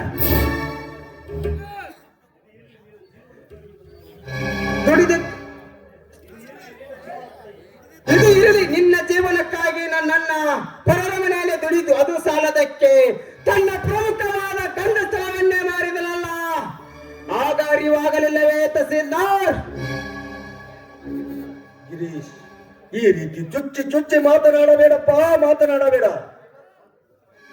ಸಾಕು ನಿನ್ನ ಸಡಪ್ ಮೈಂಡೆಡ್. ನಾನು ನಿನ್ನ ಮೇಲಧಿಕಾರಿ ಅನ್ನೋದು ಜ್ಞಾಪಕದಲ್ಲೇ ಇರಲಿ. ಬದ್ಮಾಸ್, ನಿನಗೆ ಬೆಂಬಲನಾಗಿ ಆ ಗೌಡ ಇದ್ದನಲ್ಲ, ಅವನನ್ನು ಕೇಳಿ ಹೋಗು. ನಿನಗೆ ತುತ್ತು ಮಾಡಿ ಉಳಿಸಿದಲ್ಲ ನಿನ್ನ ಮೋಹಕ ಮಡದಿ, ಅವಳಿಗೆ ನಿಗುಸುತ್ತಾಳ ಈ ನಿನ್ನ ಪತ್ತನ್ನು. ನೋಡಿ ಸರ್, ಅವರಿಂದ ಸಾಧ್ಯವಿಲ್ಲ. ನಾನು ಈಗಾಗಲೇ ಮೋಸಕ್ಕೆ ಒಳಗಾಗಿದ್ದೇನೆ. ದಯವಿಟ್ಟು ಈ ಇದೊಂದು ಬಾರಿ ನನ್ನನ್ನು ಕ್ಷಮಿಸಿ. ಎಲ್ಲ ನಿಮ್ಮ ಕೈಯಲ್ಲಿದೆ ಸರ್. ಇಲ್ಲವಾದರೆ ನಮ್ಮ ಸಂಸಾರನೇ ಬೀದಿ ಪಾಲಾಗುತ್ತದೆ. ಅದು ನನ್ನ ದೃಷ್ಟಿಯಲ್ಲಿ ತಪ್ಪು ಮಾಡಿದವನಿಗೆ ಶಿಕ್ಷೆ ಆಗಲೇಬೇಕು.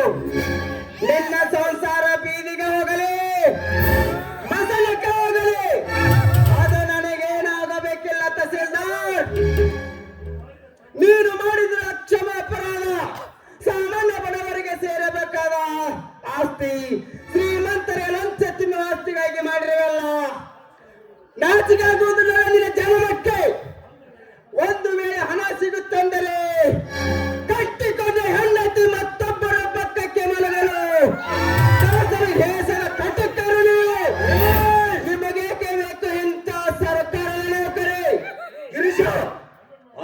ಕಠೋರ ಮನುಷ್ಯನವನ್ನೆಂದು ತಿಳಿದುಕೊಂಡಿರುವನು ನನ್ನನ್ನು. ಹಂದಿ ಎಷ್ಟೇ ಸ್ವಚ್ಛವಾದ ಸ್ಥಳದಲ್ಲಿ ಇರಿಸಿದರು ಸ್ವಚ್ಛ ಕಂಡರೆ ತಕ್ಷಣ ತನ್ನ ಚಾಳಿ ಬಿಡುವುದಿಲ್ಲ. ಅಂತ ಕುಲದವನು ನೀನು ಅಕ್ಷಮ ಅಪರಾಧ ಮಾಡಿದ್ದಕ್ಕಾಗಿ ನಿನ್ನನ್ನು 5 ವರ್ಷ ಸೇವೆಯಿಂದ ಸಸ್ಪೆಂಡ್ ಮಾಡಿದ್ದೇನೆ. First get out. ಇನ್ನು ಮುಂದೆ ನನ್ನ ಗತಿ don't respect. First get out.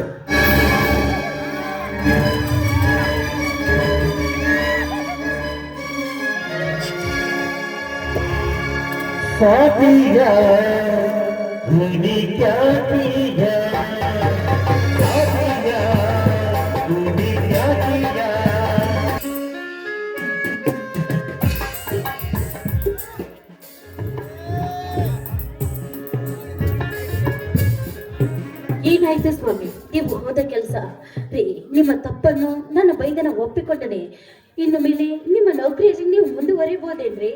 ಇವನ ಮುಖ ನೋಡಿದ್ರೆ ಗೊತ್ತಾಗೋದಿಲ್ಲ ನನ್ನ ಮುದ್ದಿನ ಸೊಸೆ ಮಾಡಿ ತಿನ್ನೋ ಮಾರಾಯ ಅಂತ ಹಿರಿಯರು ಸುಮ್ನ ಮಾರಿಲ್ಲ. ನಿಮ್ಮಂತ ಅವಿವೇಕಿಗಳ ಮಾತು ಕೇಳಿ ನಾ ಮೂರ್ಖನಾದೆ. ಏನಾಯ್ತು ಹೇಳಿ ಸ್ವಾಮಿ, ಏಕೆ ಮೌನವಾಗಿ ನಿಂತ್ಬಿಟ್ರಿ ನೀವು? ಕೇಳುವ ಎಲ್ಲ ನಿನ್ನಿಂದಲೇ ಆಗಿತ್ತು. ನಿನ್ನ ಮಾತನ್ನು ಕೇಳಿ ನನಗೆ ಬಂಗಾರ ಬೇಕು, ಬಂಗಾರದ ಸರ ಬೇಕು ಎಂದು ಹೇಳಿ ನಾನು ಲಂಚ ತೆಗೆದುಕೊಂಡೆ. ಈಗ ಸಸ್ಪೆಂಡ್ ಆಗಿ ಮನೆಯಲ್ಲಿ ಕೊಡಬೇಕಾಗಿದೆ. ಸಾಕು ನಿಲ್ಲಿಸು. ಲಂಚ ತೆಗೆದುಕೊಂಡು ಸಸ್ಪೆಂಡ್ ಆಗಿರೋದು ಗೊತ್ತಿರುವ ವಿಷಯ.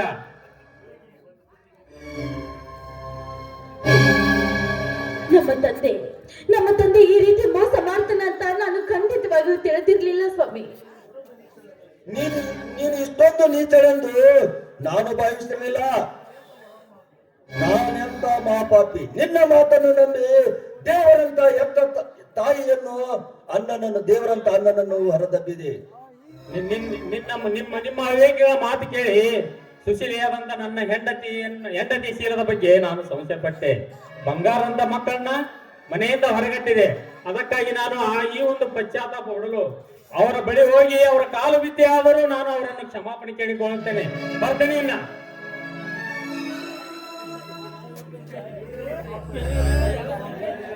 ಸ್ವಾಮಿ, ಇದರಲ್ಲಿ ನಿಮ್ದೇನೋ ಪಾಪವಿಲ್ಲ ರೀ. ಎಲ್ಲ ಪಾಪವನ್ನು ನಾನೇ ಮಾಡಿದ್ದೇನೆ. ಆದಷ್ಟು ಬೇಗ ಅತ್ತಿಗೆಯನ್ನು ಹುಡುಕಿ ಅವ್ರ ಹತ್ರ ಕ್ಷಮೆ ಕೇಳಿ ಅವರ ಸೇವೆ ಕೈಯೋಣ ನಾವು. ಯಾವ ಮತ ಇಟ್ಟುಕೊಂಡು ಹೋಗೋದು ಅವರಿಗೆ? ರೀ, ನನ್ನ ಮಾವ ಮಹಾಂತೇಶನ ಮಾವನಸು ಬೆಣ್ಣೆ ಅಂತದರಿ. ಖಂಡಿತವಾಗಿಯೂ ನಮ್ಮನ್ನು ಒಪ್ಪಿಕೊಳ್ಳುತ್ತಾರೆ ಎಂಬ ಭರವಸೆ ನನಗಿದೆ ರೀ. ಇದನ್ನು ಬಿಟ್ಟು ಬೇರೆ ದಾರಿನೇ ಇಲ್ಲ ಸ್ವಾಮಿ ನಮ್ಗೆ. ನಡಿ, ಅದೇನಾಗುತ್ತೋ ಹಾಗೆ ಆಗಲಿ. ಹೋಗೋಣ ನಡಿ.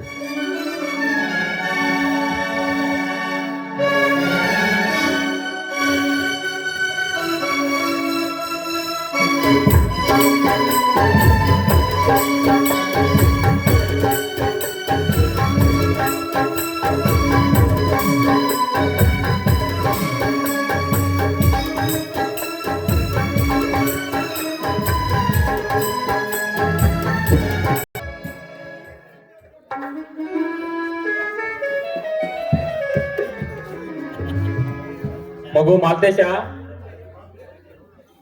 ಮಾಲ್ತೇಶ, ನನ್ನನ್ನು ಕ್ಷಮಿಸಿಬಿಡು ಈ ಪಾಪಿ ತಂದೆಯನ್ನ. ಶಾರದಾ, ನಿನ್ನ ಶೀಲದ ಮೇಲೆ ಸಂಶಯ ಪಟ್ಟಂತ ಈ ಪಾಪಿ ಗಂಡನನ್ನು ದಯವಿಟ್ಟು ಕ್ಷಮಿಸಿಬಿಡೆ. ಏನ್ರಿ, ನೀವು ನನ್ನೆಲ್ಲ ಕ್ಷಮೆ ಕೇಳುವುದಾ? ಏನೋ ಕೆಟ್ಟಗಳಿಗೆ ಇದೆಲ್ಲ ನಡೆದು ಹೋಯ್ತು ಅಷ್ಟೇ. ಯಪ್ಪ, ನನ್ನನ್ನು ಸಾಕಿ ಸಲಹಿ ಜೋಪಾನ ಮಾಡಿದ ಮಹಾತ್ಮ ತಂದೆಯಪ್ಪ ನೀನು. ನಾನು ನಿನ್ನನ್ನು ಕ್ಷಮಿಸ್ಬೇಕಾ? ಇಲ್ಲಪ್ಪ, ನನ್ನನ್ನ ನೀ ಕ್ಷಮಿಸ್ಬೇಕು. ನನಗೆ ಆಶೀರ್ವಾದ ಮಾಡ.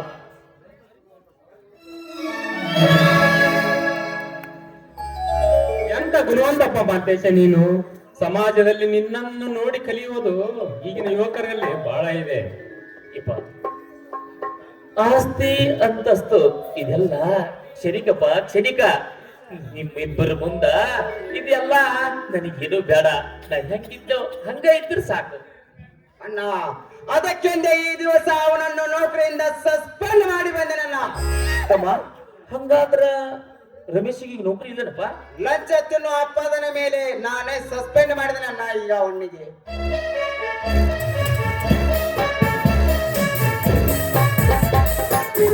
ಓಹೋ ಮಾದೇಶ, ಏನು ಸಂಸಾರದ ಜನರು ಒಟ್ಟಿಗೆ ನಿಂತು ಸಂತೋಷ ಪಡುತ್ತಿಲ್ಲ, ಏನು ವಿಚಾರ? ಸಾಹೇಬ್ರಿ, ಇದೆಲ್ಲ ತಾವು ಸೃಷ್ಟಿಸುವ ಸೃಷ್ಟಿ ಅಲ್ವೇ? ಅದು ಸರಿ ಮಾದೇಶ. ನಿನ್ನ ಸೊಸೆ ಶಕುಂತಲ ತುಂಬಾ ಅದೃಷ್ಟವಂತಳು. ಅವಳು ಆ ಗರ್ಭಶ್ರೀ ಮಂತರು ಹೇಗೆ ಬೇಕು ಹಾಗೆ ಆಟ ಆಡ್ಸಬೇಕಿತ್ತು, ಆದರೆ ಗರತಿಯಾಗಿ ಉಳಿದು ಬಿಟ್ಟಳು. ಅಂದ್ರೆ ತಮ್ಮ ಮಾತಿನ ಅರ್ಥ? ಚೇ ನೋಡು ಮಾದೇಶ, ಮೊದಲು ಶಕುಂತಳ ನನ್ನನ್ನು ಪ್ರೀತಿಸಬೇಕೆಂದು ಆಸೆ ಪಟ್ಟಳು, ಆದರೆ ನಾನು ತುಂಬಾ ಒಳ್ಳೆಯವನು. ಸರಿಯಾಯ್ತು ಸಾಹೇಬ್ರಿ, ಆ ವಿಷಯನ ನಿಮ್ಮ ಋಣಭಾರ ನನ್ನ ಮೇಲೆ ಆಯ್ತಪ್ಪ, ಅದನ್ನ ಹೆಂಗ್ ತೀರಿಸ್ಬೇಕು ನನಗೆ ಗೊತ್ತಿಲ್ಲ. ನೋಡು ಮಾದೇಶ, ನೀನು ನಮ್ಮ ಋಣ ತೀರಿಸಬೇಕಾದರೆ ನಿನ್ನ ತಮ್ಮ ನನ್ನ ತಂಗಿಯನ್ನು ಮದುವೆಗೆ ಒಪ್ಪಿಗೆ ಕೊಟ್ಟರೆ ನಿನ್ನ ಮನೆಯ ಸೊಸೆ ನನ್ನ ತಂಗಿಯನ್ನು ತುಂಬಿಸಬೇಕಾಗಿ ತಮ್ಮಲ್ಲಿ ವಿನಂತಿಸಿಕೊಳ್ಳುತ್ತೇನೆ. ಅವಶ್ಯವಾಗಿರಿ ಸಾಹೇಬ್ರ, ಆದ್ರ ನನಗ್ ಬ್ಯಾಡ್ರಿ, ನನ್ನ ತಮ್ಮಗ್ ತೆಗೆದುಕೊಳ್ತೀನಿ. ಗಿರೀಶ್ ಒಪ್ಪಬೇಕಲ್ಲ ಇದಕ್ಕೆ? ಸರ್ ಇದೆಂತ ಮಾತಾಡಿದೆ ಸರ್? ನನ್ನ ಅಣ್ಣ ಹೇಳಿದ್ರೆ ಮುಗಿಯಿತ್ತು. ನನ್ನ ಅಣ್ಣನ ಉಸಿರೇ ನಾನು ಸರ್, ನನ್ನ ಒಪ್ಪಿಗೆ ಇದೆ ಸರ್. ಹಾಗಾದರೆ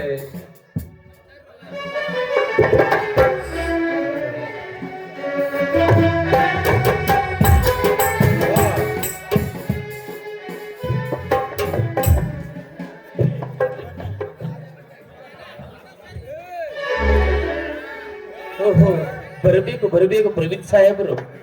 ತಾವು ಪ್ರತಿಷ್ಠಿತ ವ್ಯಕ್ತಿಗಳು, ಸ್ವಾಭಿಮಾನದಿಂದ ನೌಕರಿ ಮಾಡೋರು, ಅದು ಈ ಅನಾಥನ ಮನೆಗೆ ಬಂದಿರುವಿರಲ್ಲ. ನೋಡ್ರಿ ಸಾಹೇಬ್ರ, ನಾನು 10 ಜನರಿಗೆ ಸರಗಾಸಿ ಹೆತ್ತ ಹಾದರಗಿದ್ದೆ ಮಗನಪ್ಪ, ಅದು ನನ್ನ ಮನೆಗೆ ಬಂದಿರ ಯಾಕ್ರಿಯಪ್ಪ? ಇನ್ನು ನನ್ನಿಂದ ಏನಾದ್ರೂ ಬೇಕಾಗಿತ್ತ? ಏನು ಈ ಪ್ರಾಣನ ಕೊಡ್ಬೇಕಾ? ಅದನ್ನಾದ್ರೂ ಹೇಳ್ರಿಪ್ಪ. ಅಣ್ಣ, ನಂದು ತಪ್ಪಾಯ್ತಣ್ಣ, ನನ್ನನ್ನು ಕ್ಷಮಿಸಣ್ಣ, ಕ್ಷಮಿಸು. ಇವು ಏನಪ್ಪಾ ನೀನು? ಕೈಯನ್ನ, ಇವು ಕಾಲನ್ನ, ನಿನ್ನ ಕೈ ಕಾಲು ಮುಖ ದೇಹವನ್ನೆಲ್ಲ 9 ಮಾಸ ಗರ್ಭದಲ್ಲಿಟ್ಟುಕೊಂಡು ನೋವು ನಲಿವುಗಳನ್ನು ಅನುಭವಿಸಿ ಭೂಮಿಗೆ ತರ್ತಾಳ ತಾಯಿ. ತಂದ ಮ್ಯಾಲ ನಿನ್ನ ಲಾಲನೆ ಪಾಲನೆ ಮಾಡಿ ನಿನ್ನ ದೊಡ್ಡ ವ್ಯಕ್ತಿಯನ್ನಾಗಿ ಮಾಡ್ತಾಳ. ನೀನು ಪ್ರಾಯಕ್ಕೆ ಬಂದ ಮೇಲೆ ನಿನಗೆ ಒಂದು ಮೋಹಕವಾದ ಮಡದಿಯನ್ನು ನೋಡಿ ಮದುವೆ ಮಾಡ್ತಾಳಪ್ಪ. ಮದುವೆ ಮಾಡಿದ ಮೇಲೂ ನಿನ್ನ ಹಾರೈಕೆ ಬಯಸುವವಳು ತಾಯಿಯೋ ಅಥವಾ ಮಡದಿಯೋ? ರಮೇಶ, ಒಂದು ಹೆಣ್ಣು ಮದುವೆ ಮಾಡಿಕೊಂಡು ಬಂದ ನಿನ್ನ ಹೆಣ್ಣು ಬೇರೆಯವರಿಗೆ ಸರಹಾಸಿ ಸೂಳೆಯಾಗುತ್ತಾಳೆಂಬ ವಿಷಯ ತಿಳಿದರೆ ಅವಳ ಕಟ್ಟಿಗೆ ಕಟ್ಟಿದ ಮಾಂಗಲ್ಯವನ್ನು ಕಿತ್ತೆಗೆದು ಅವಳನ್ನು ಮನೆಯಿಂದ ಹೊರತಪ್ಪಿ 10 ಮೋಹದ ಮಡದಿಯ ತಂದು ಸಂಸಾರ ಮಾಡಬಹುದು. ಆದ್ರ ಒಂದೇ ಒಂದು ಸಾರಿ ಕೈ ತುತ್ತು ಕೊಟ್ಟ ತಾಯಿನ ಕಳ್ಕೊಂಡ್ರ ಮರಳಿ ಸಿಗ್ತಾ ಇರೋ ನಿನಗ? ಮರಳಿ ಸಿಗ್ತಾ ಇರ? ನಾನು ಮಹಾಪಾಪಿಯನ್ನ, ನಾನು ಮಹಾಪಾಪ. ಎತ್ತ ತಾಯಿಯ ಶೀಲದ ಬಗ್ಗೆ ಸಂಶಯ ಪಟ್ಟ ಮಹಾಪಾಪಿ, ನನ್ನನ್ನು ಕ್ಷಮಿಸಪ್ಪ, ಕ್ಷಮಿಸು. ತಮ್ಮ, ಇಂದು ನಿನ್ನ ಹೆಂಡತಿಯನ್ನೇ ಕೇಳು. ಒಂದು ಸೆರಗಾಸಿ ನನ್ನ ತಾಯಿ ಸುಳೆಯಾಗಲು ಸಿದ್ಧರಿದ್ದಳು ಅಥವಾ ನಿನ್ನ ಹೆಂಡತಿ ಸೆರಗಾಸಿ ಸುಳೆಯಾಗಲು ಸಿದ್ಧರಿದ್ದಳು ಅಂತ.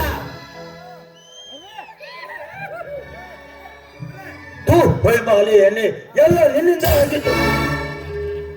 ತಮ್ಮ, ಮಿಂಚಿ ಹೋದ ಕಾಲಕ್ಕ ಚಿಂತಿಸಿದ್ರ ಫಲ ಇಲ್ಲ. ಅವತ್ತ ಈ ವಿಷಯದ ಬಗ್ಗೆ ಸಾರವಾಗಿ ವಿಚಾರ ಮಾಡಿದ್ದೆ ಅಂದ್ರ ಈ ಘಟನೆನ ನಡೀತಿರ್ಲಿಲ್ಲಪ್ಪ, ಈ ಘಟನೆನ ನಡೀತಿರ್ಲಿಲ್ಲ.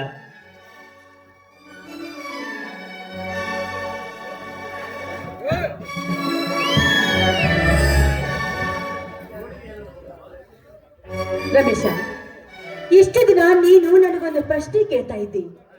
ತಾಯಿಗೆ ಮಗನ್ಯಾರು ಅಂತ ಕೇಳ್ತಾ ಇದ್ದೆಲ್ಲ, ಆ ನಿನ್ನ ಪ್ರಶ್ನೆಗೆ ಇವತ್ತು ನಾನು ಉತ್ತರ ಕೊಡ್ತಾ ಇದ್ದೀನಿ. ನೋಡು, ನಿಜವಾಗ್ಲೂ ನನ್ನ ಮಗ ಯುವಕನು, ಇವನೇ ನನ್ನ ಮಗ. ಯಾವುದೇ ಒಂದು ಹೆಣ್ಣು 9 ಮಾಸ ಹೊತ್ತು ಗರ್ಭದಲ್ಲಿ ಇಟ್ಕೊಂಡು ಎತ್ತಿ ಮಾತ್ರ ಮಗನಲ್ಲ. ಕೊನೆವರೆಗೂ ತನ್ನ ತಾಯಿನ ಯಾರು ಜೋಪಾನ ಮಾಡ್ತಾರೋ ಅವನೇ ನಿಜವಾದ ಮಗ.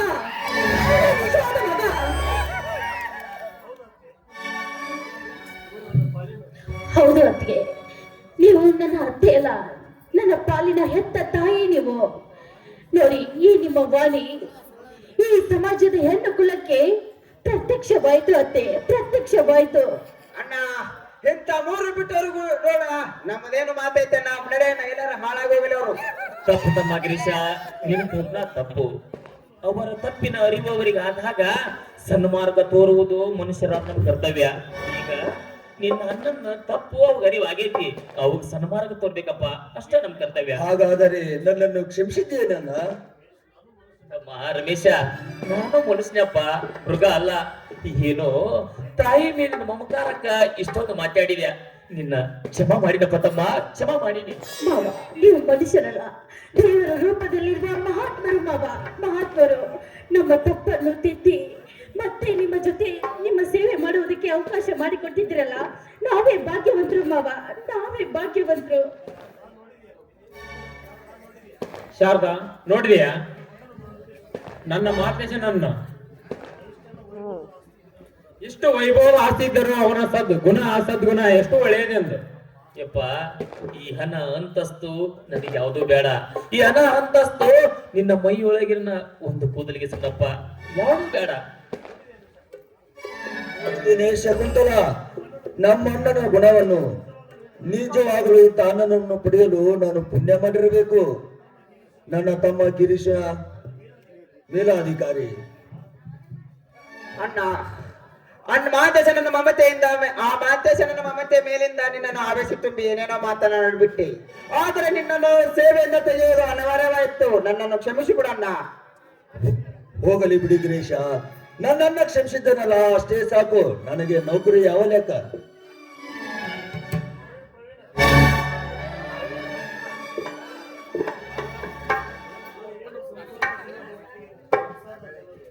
ಈಗ ಸಂಸಾರ ಜನರ ಮಟ್ಟಿಗೆ ಅಂತ ಏನೋ ವಿಚಾರ ಮಾಡಕತ್ತಾರೆ. ಬರಬೇಕು ಸಾಹೇಬ್ರು, ತಾವೇ ಸೃಷ್ಟಿಸಿರುವ ಸೃಷ್ಟಿ ಅಲ್ವೇ? ನಮ್ಮ ಉದ್ಯೋಗ ಅದಲ್ಲ ಮಾಲ್ದೇಶ. ಈ ನಿಮ್ಮ ಸೊಸೆ ಶಕುಂತಲ ಆ ಗರ್ಭಶ್ರೀ ಮಂತಳು ನಿಜವಾಗಲು ಗರಿತಿಯಾಗಿ ಉಳಿದು ಬಿಟ್ಟಳು. ಆ ವಿಷಯನ ಸಾಹೇಬ್ರ ನಿಮ್ಮ ಹೃದಯ ಮ್ಯಾಗ ಭಾಳ ಐತ್ರಿಪ್ಪ, ನಾ ಹೆಂಗ್ ತಿರ್ಸ್ತಿಬೇಕು ಅನ್ನೋದ ಗೊತ್ತಾಗವತ್ತು. ನೋಡು ಮಾಲ್ದೇಶ, ನೀವು ನಮಗೆ ಉಪಕಾರ ತೀರಿಸಬೇಕಾದರೆ ನಿನ್ನ ತಮ್ಮ ಗಿರೀಶ ಮದುವೆ ಒಪ್ಪಿದರೆ ನನ್ನ ತಂಗಿಯನ್ನು ನಿನ್ನ ಮನೆ ಸೊಸೆ ಮಾಡಿಕೊಳ್ಳಬೇಕಾಗಿರುತ್ತೆ. ಅವಶ್ಯವಾಗಿ ಸಾಹೇಬ್ರ, ಆದ್ರ ನಾವಲ್ರಿ ನಮ್ ತಮ್ಮ ಗಿರೀಶಿಗೆ ತಂದ್ಕೊಡ್ತೀನಿ. ಅದಕ್ಕೆ ಗಿರೀಶ್ ಒಪ್ಪಬೇಕಲ್ಲ. ಸರ್, ಎಂತ ಮಾತನಾಡಿ ಸರ್. ನನ್ನ ಅಣ್ಣ ಹೇಳಿದರೆ ಮುಗಿಯಿತು. ನನ್ನ ಅಣ್ಣನ ಉಸಿರೇ ನಾನು ಸರ್. ನನ್ನ ಒಪ್ಪಿಗೆ ಇದೆ ಸರ್. ಸದ್ಯ ಈಗಂತೂ ಮುಹೂರ್ತ ಇಲ್ಲ, ಮುಂದೆ ಮುಹೂರ್ತ ಇದ್ದಾಗ ಮದುವೆ ಮಾಡೋಣ, ಐತೆ? ಓ, ಅವಶ್ಯವಾಗಿ. ಓ ಮಾತೇಶನವರೇ, ನಂದೊಂದು ಕೋರಿಕೆ ಇದೆ. ಅದೇನಪ್ಪ? ನಮ್ಮ ಕೆಲಸದಲ್ಲಿ ಭಾಗಿಯಾದ ಸತ್ಯನ್ನ ಮತ್ತು ಚೆನ್ನಿಗೂ ಗಿರೀಶ್ ಸಾಹೇಬರ ಮದುವೆಯಲ್ಲಿ ನೀವೇ ಅವ್ರದೊಂದು ಮದುವೆ ಮಾಡಿಕೊಟ್ಟು ಬಿಡಿ. ಅವಶ್ಯವಾಗಿ ಧರ್ಮರಾಜ್, ಮಾಡೋಣ. ಹಾಗಾದ್ರೆ ನಾನಿನ್ನು ಬರ್ತೇನೆ. ಶಾರದಮ್ಮ, ಶಾಂತಪ್ಪ. ಇದೇನ್ ಸರ್ ಹಾಗೆ ಹೊರಟ್ರಲ್ಲ? ಊಟ ಮಾಡ್ಕೊಂಡಾದ್ರೆ ಹೋಗೋರುತ್ತೆ ನಡ್ರಿ. ಇಲ್ಲ ಮಾತೇಶ್, ನಿನ್ನಂತ ಘಟನೆ ಇನ್ನು 6 ನಡೆದಿದೆ. ಅದನ್ನು ಸರಿ ಮಾಡಲಿಕ್ಕೆ ನಾನು ಹೋಗಲೇಬೇಕು. ನಾನಿನ್ನು ಬರುತ್ತೇನೆ. ಆಯ್ತು.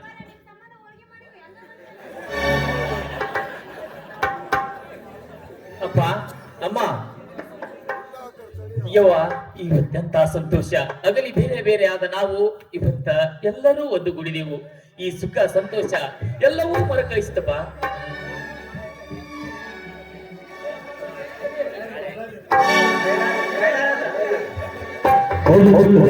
ನಿಮ್ಮ ತಂದೆಯಂತ ಕೂಡ ನೀವು ಎಲ್ಲರೂ ಒಟ್ಟಾಗಿ ಸೇರುವುದು. ನಾವು ಇನ್ನ ಮೇಲೆ ನಿಮ್ಮ ಒಂದಿಗೆ ಬೆರೆತು ಬಾಳುವಾಗೆ ಸೌಕರ್ಯ. ಹೌದ್ರಿ ಯಜಮಾನ್ರ, ಈ ಮನೆಗ ಆಳು ಹಮಾಲ ಇವನೇನ ಸಾವುಕಾರ ಅನ್ನೋದು ಒಟ್ಟ ಭೇದ ಭಾವ ಇಲ್ಲ ನೋಡ್ರಿ. ಹೌದು, ಚೆನ್ನ ಹೇಳುದು ಸರಿಯಾಗೈತಿ. ಈ ಸಮಾಜದಾಗ ನಾ ಮೇಲು ನೀ ಮೇಲು ಆಳು ಅರಸನೆಂಬುದು ಏನೂ ಬೇಡ. ಹೀಗೆ ನಾವು ಒಟ್ಟಾಗಿ ಕೂಡು ಕುಟುಂಬವಾಗಿ ಬೆಳೆದು ಜೀವನ ಸಾಗಿಸೋಣ ಎಂದು ಆ ತಂದೆ ಅನ್ನದಾನೇಶ ಬನಶಂಕರಿ ದೇವಿಯಲ್ಲಿ ಮೊರೆ ಇಡುತ್ತಾ ಇದಕ್ಕೆ ಮಂಗಲ ಹಾಡು. ಸಂಸಾರ